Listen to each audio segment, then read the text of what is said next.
Sa aking pagpasok sa mundo ng pagiging joiners ay namulat ang aking isipan sa kakaibang adventure na hatid nito. At dito ko rin lubos na unawaan na hindi lang pala basta pasyal ang hatid nitong kaligayahan, kundi inilalapit din ang ating mga puso at damdamin sa ganda na meron ng ating kalikasan na dapat nating protektahan at pangalagaan. Kaya kung bago ka at gusto mong yakapin ang ganda ng kalikasan, ay panatilihin sana natin ang kalinisan saan man tayo dalhin ng ating mga paa sa ating paglalakbay.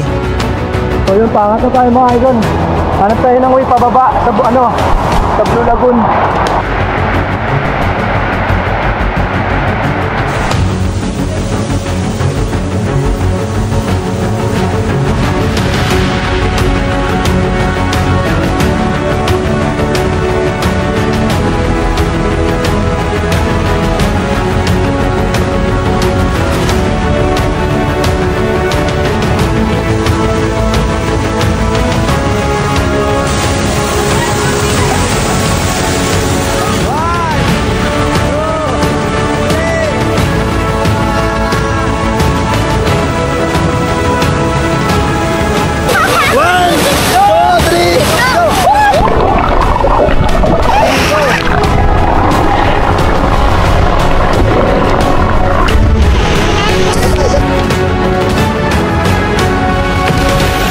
Sa pagsama ko sa ganitong travel adventure ay narating ko ang tinatawag na Kaparkan Falls. Kakaiba at may kamanghamangang mga layer ng talon. Walang katulad dahil hindi ganito ang mga falls na madalas na nakikita ng ating mga mata. Sa anyo at hugis na tinataglay nito na animoy inukit o hinulma ng mga tao para makuha ang perpektong anyo nito, ay malaki pa rin pala isipan kung paano ito nabuo ng ganito kaganda. At alam mo ba, ang bukod tanging talon na ito na may kamanghamangang itsura ay walang kahalintulad sa kahit anong talon dito sa ating bansang Pilipinas, na tanging dito lang sa Luzon matatagpuan. Hindi na rin natin kailangan magbangka o mag-eroplano para masaksihan ng harapan ang tinataglay nitong ganda. Tanging mga sasakyan, motor o bus ay sapat na para marating ito, lalo na ng mga taga Luzon. Ang Kaparkan Falls ay natuklasan noon pang 2015 at may sukat ito na humigit kumulang sa 1,000 metro ang taas, kung saan ang tubig na mula dito ay umaagos patungo sa Tinig River. Lalo pa itong sumikat mula nang naitampok ito sa ilang mga sikat na travel series sa telebisyon. Dahil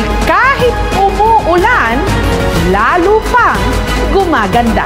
At ilang mga sikat na vlogger sa social media. Natuklasan lamang noong 2015, ang Kaparkan Falls ay bagong destinasyon pa lamang ng mga turista. Kinikilala din ito bilang pinaka-photogenic na talon sa Pilipinas. Dagdag pa dito ang malaking puno ng balete na nasa gitna mismo ng mga falls. So mga lods, yung pinaka-center na balete na yan, punong yan. Yan talaga yung nasa gitna na kung saan napapalibutan ng mga parang cone. At tuwing tag-ulan lang pwedeng mapuntahan dahil kapag summer ay natutuyo ito, dahilan para itigil pansamantala ang pagpunta dito. Kaya kung naghahanap kayo ng mapupuntahan ngayong tag-ulan, ay pwede nyong makonsider ang Kaparkan Falls dito sa Tineg Abra. Tapos na kami. Maglalakad tayo pa uwi.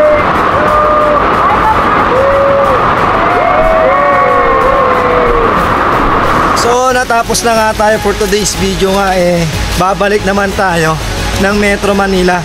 So yung Kaparkan mga idol mula Metro Manila, Parañaque, one day tour lang mga idol. So sold na nga kahit one day lang mga lods, dahil Sabado nga ng gabi nung umalis kami ng Parañaque ng alas 8. So kanina madaling araw pa lang nandito na nga kami. Hindi nakatulog naman kami sa biyahe kasi komportable kami dun sa van na ginamit namin.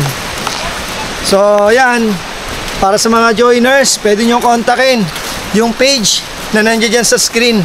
So message nyo lang po yan para po maasikaso kayo sa mga lakad na gusto nyong puntahan.